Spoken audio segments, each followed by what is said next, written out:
Hi and welcome. Today I want to talk to you about the challenges that the hotels are facing to sell their rooms for the upcoming Euro 2020 that will be held in 12 different countries all around Europe from the 12th of June until the 12th of July. The, the main reason is basically that the hotels do not understand that the dynamics and the requirements of the different target groups has changed over the last few years.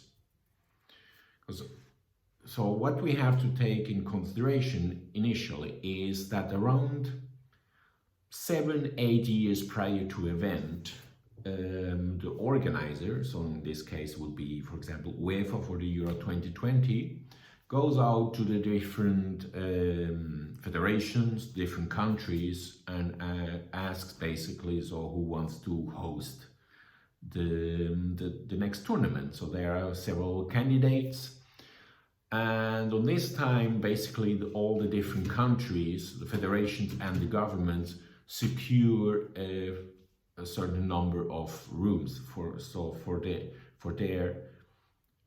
they have to show to the organizer that there is enough hotels available in the city or in the different cities.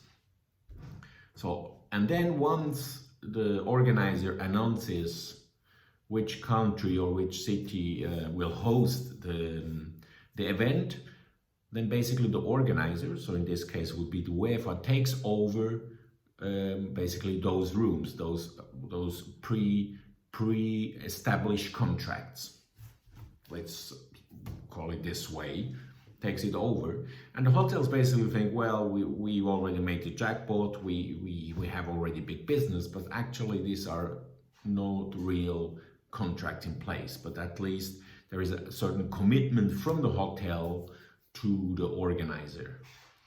And then as it gets closer on it, then later on what we have to take into consideration that usually a draw, that basically we know which team plays in which country or in which city, that only happens 6-7 months before. So this year it was the very beginning of December 2019, but the event will be in June. So basically, so it's a long time before. And what I see is basically the hotels, because they over the last few months they got a lot of inquiries, they think, well, you know, this will be the jackpot, as I said before.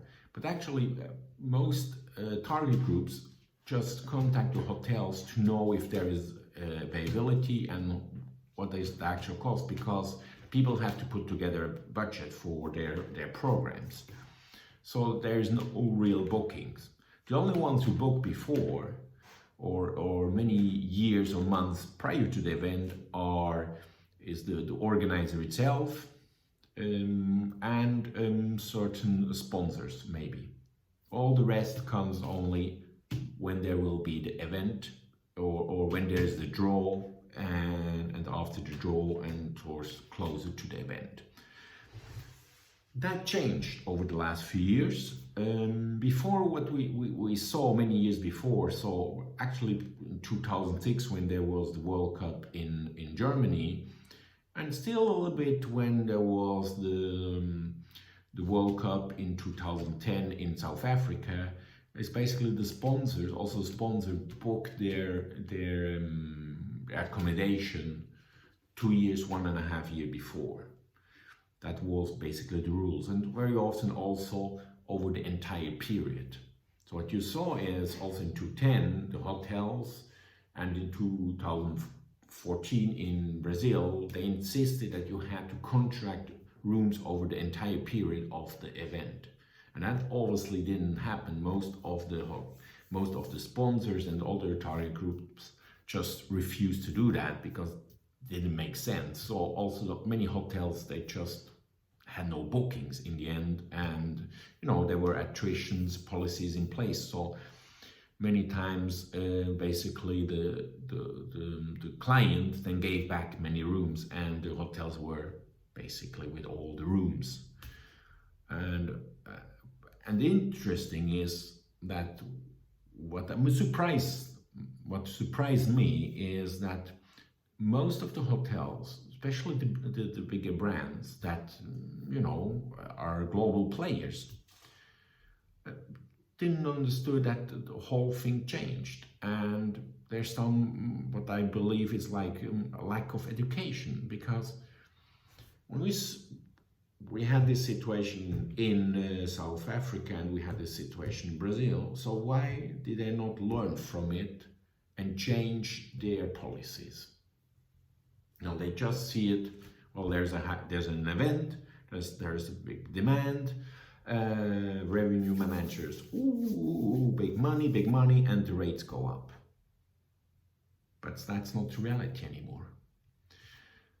So just to give you an example, what actually changed, I made here some notes. So what we see is, so as I said, 7-8 years before, we know the candidates of the different countries, we know, and the country and the federation secures the rooms. Once we know that there's an announcement who will then host the event, then all those rooms basically that have been blocked passes over to the organizer, and then he has to find out what he actually needs for himself, for the different target groups, or for the teams, for the referees, for the management, etc., etc.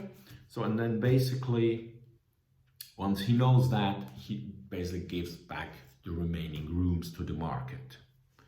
Now, in the past, usually the organizer blocked the rooms 2-3 years prior to the event, or even once he announced the city or the country, immediately he blocked a certain number of rooms. That changed also. He may keep most part of the rooms, but he starts to release, because only basically 2 years to 1 year prior to the event he exactly knows what he needs. So during all this period, basically, he holds back the rooms that unfortunately the hotels can also not give to or propose to other markets. On the sponsor side, what we see is, in the past, they booked the rooms 2 years prior in a large number, so what was typical 1,500, 2,000, 4,000, or even more guests they wanted to invite over the entire period, all the matches. But now what we see is more and more that the sponsor of the event, so I'm talking about the sponsor of the event, then they only guarantee rooms for the opening match, for the semi-finals and the finals. That also changed, and also reduced the number of rooms overall, because they invite less guests, because they are more investing in social media, in local activations, etc. So that also changed. So from 2 years before to 1 year before, or just after the draw, or we have certain situations where they just book a few months before the event itself, and in a very small numbers. Then we have the tour operators, and the tour operators are usually most are the official travel agency of a federation, of a team. So they usually, besides taking care of the team, but the team itself is usually, the accommodation is done by the organizer of the event. So, but you have all the management of a federation, you have the media, you have the sponsor of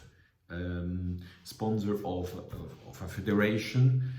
So they take and then they, because they have easy access or guaranteed access to tickets, then they also organize fan supporter trips. Also here, what we in the past, they typically went out a year before and start to book rooms, at least a certain number of rooms. Now everybody waits for the draw. And then once for the draw, what is also very interesting is the most important thing is first to secure the flight. And especially to see if there is a flight from their home city or home country to the host city. And if there is no scheduled flight, then they have to charter. So they also need to find out if they can get the charter flight. And in the summer, this is very complicated. Sometimes there is just not enough airplanes available. So this is the most important thing. And then based on that, they will start to look for the hotels. And they definitely will not book a very large number, because more and more people itself, they are not willing anymore to travel as a group.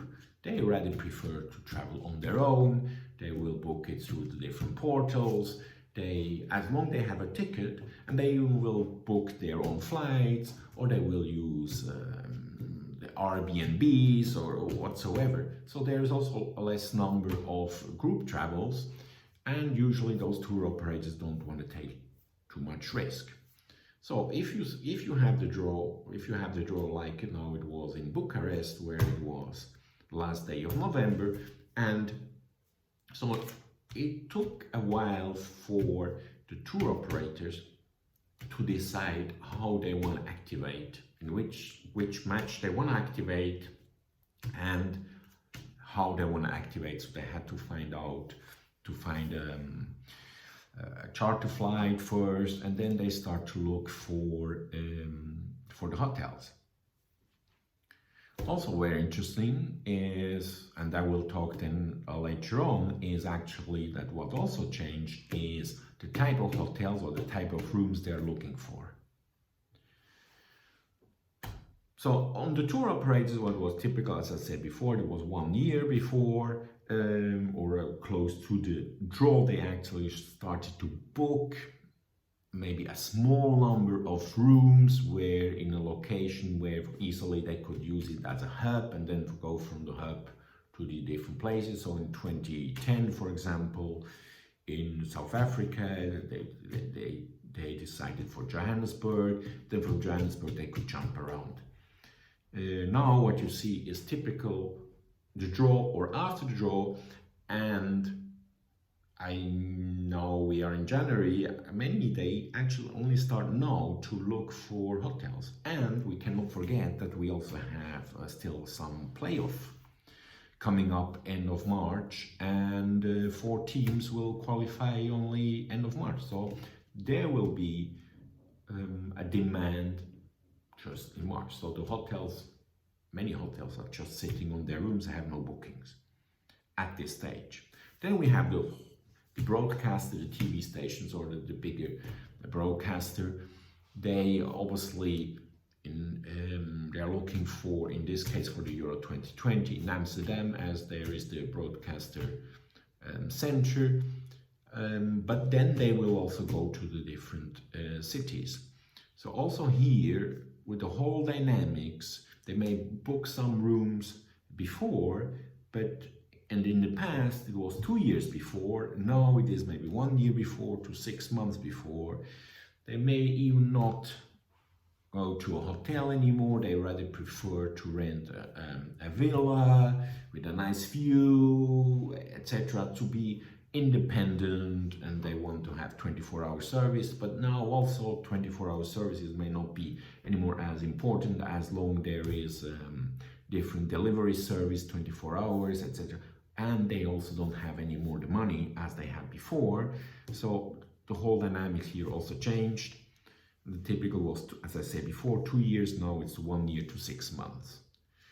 Then we have the hospitality guests that buy hospitality packages for the matches. They usually, they are the typical 5-star and some 4 stars, but they will not start, most of them will start to book in January, in February, in March, or later on. Maybe one or the other may book already something for the final that you can even do for the draw, but it's very interesting that there are not many that book already in advance for the final, because it's not on their radar. Rather, they just, well, I have enough money, I just wait until January, February, where, okay, I secured my hospitality ticket, I have that, and once I have the ticket, then I will look for the hotel, etc. There's no rush for it. Also here, typically it was 1 year before, now it's 6 months or even later. Then we have the media, and when I talk about media in comparison to the broadcast, the media is the typical media, the newspapers, the TV station of the different countries. Then obviously those people also wait for the draw, and because there's less money from advertisement, they also have to take a close look on their budget. So, those times where they send it 5, 10, 15 journalists or even more around those times are over. So, when before they stay maybe in a 4-star hotel, now it's a 3-star, now they go in an Airbnb, and the whole dynamics changed. And what we also see here is then they have to wait to know first where the team actually will stay, where will be their base camp. Once they know the base camp, they will start to look around and to find a good solution. So also here, very typical, before it was 1 year before the tournament. Now it's, it's 6 months, 5 months, 4 months prior to the event. Last but not least, then there are some suppliers, also a very important group. Obviously, suppliers of the tournament, of the organizer, telecom companies, catering companies, etc.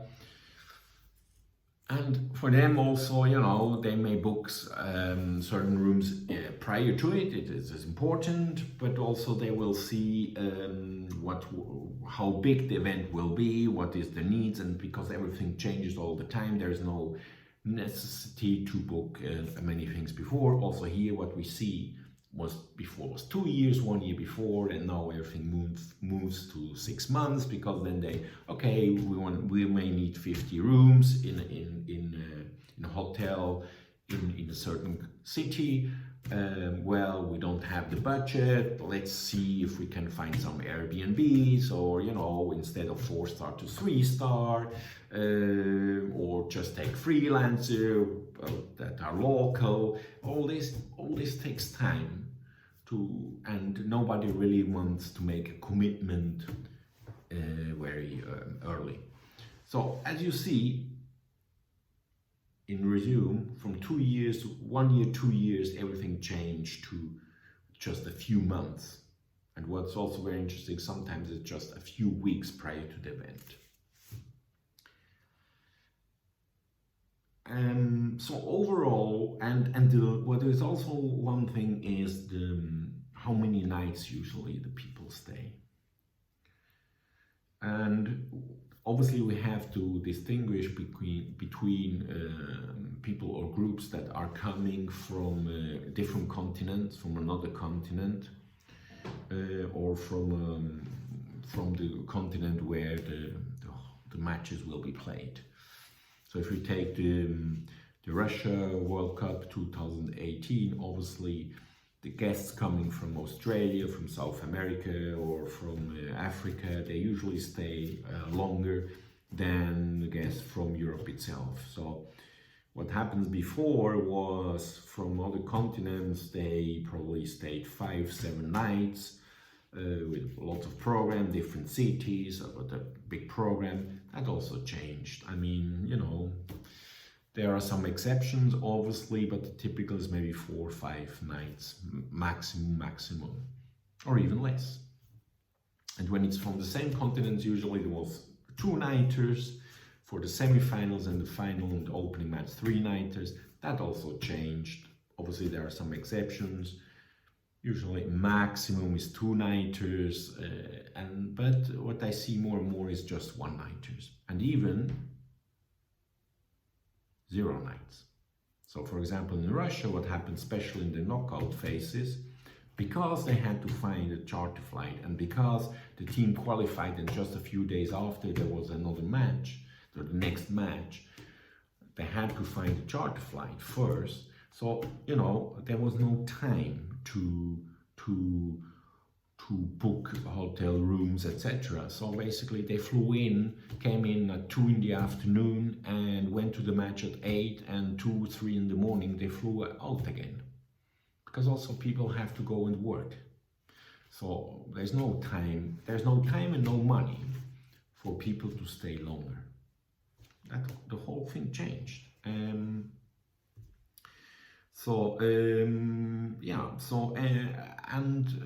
To finish my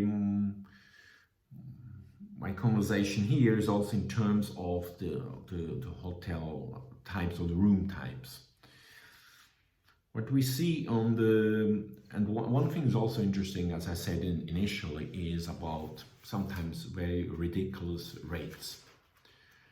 What we have to understand is, for the different target groups, if you have different hotels, so let's say a 3-star hotel, more or less in the same region, they have a bed, it's okay, breakfast is more or less okay, then, you know, they will take the cheapest one. It's a fact.